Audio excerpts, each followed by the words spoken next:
नमस्कार मित्रांनो, स्वागत आहे तुमचे smart classes bye Krishna sir या यूट्यूब चॅनल वरती। आज आपण टक्केवारीचे काही क्वेश्चन घेणार आहोत। तर मित्रांनो लक्षात घ्या, असे अनेक पेपरमध्ये असे क्वेश्चन विचारले जातात आणि मुलांना ते लक्षात येत नाही। तर मग बघा, एका संख्येचे 57% व त्याच संख्येचे 41% यामधील फरक 240 आहे, तर ती संख्या कोणती? बघा प्रश्न काय विचारला, एका संख्येचे संख्या दिली का नाही, तर एका संख्येचे 57% दिलेले, काय दिलेले आहे 57% व त्याच संख्येचे 41% यामधील फरक दिलाय 240। फरक किती दिला 240, तर ती संख्या कोणती? मग त्या संख्येला आपण काय मानू, x मानू। ती संख्या x मानू।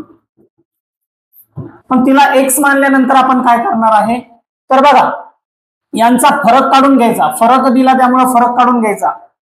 57 वजा 41, 7 मधून 1 गेला 6 येईल आणि 5 मधून 4 गेला 1 येईल, म्हणजे 16% फरक येईल। काय येईल 16% फरक। मग आपण काय करणार, 16% आणि इथं लिहायचे 100%। तर बघा या ठिकाणी x लिहिणार, संख्या कोणती आहे काढण्यासाठी आपण या ठिकाणी x घ्यायचा आणि 16% जे आहे, तर 16% समोर आपल्याला त्यांचा फरक लिहायचा आहे। किती त्यांचा फरक, तर 240। अशा प्रकारे लिहून घ्यायचं। मग काय करणार, यांचा तिरकस गुणाकार करून घ्यायचा।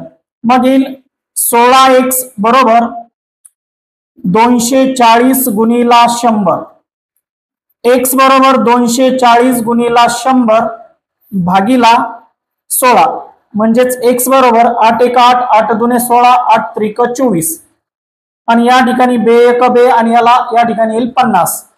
मग 5 3 15 आणि हे 2 0 त्याच्यावर जशाला तसे ठेवायचे, म्हणजे x ची किंमत काय येईल 1500।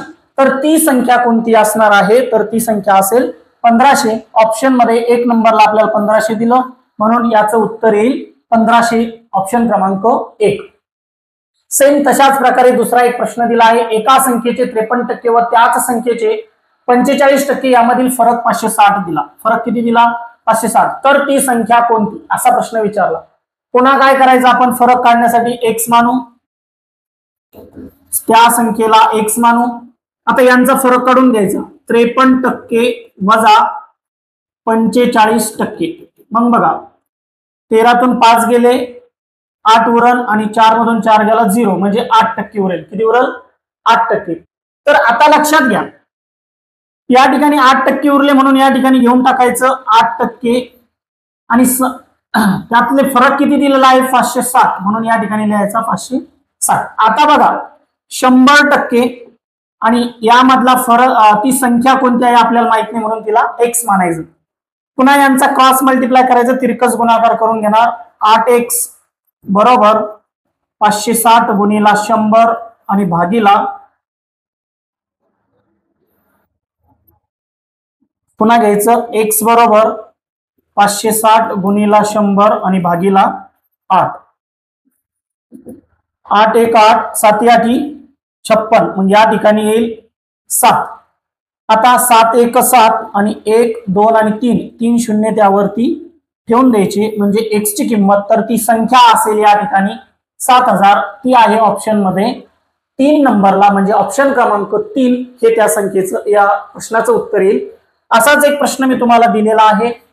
बघा एका संख्येचे 12.5% व त्याच संख्येचे 8% यामधील फरक 90 आहे, तर ती संख्या कोणती? यामध्ये ऑप्शन 1 यातलं निवडून आपल्या कमेंट बॉक्स मध्ये त्याचं उत्तर कळवा। धन्यवाद। असेच नवनवीन व्हिडिओ बघण्यासाठी आपल्या चॅनलला सबस्क्राईब करा व लाईक करायला विसरू नका। जर व्हिडिओ आवडलास तर शेअर सुद्धा करा। धन्यवाद।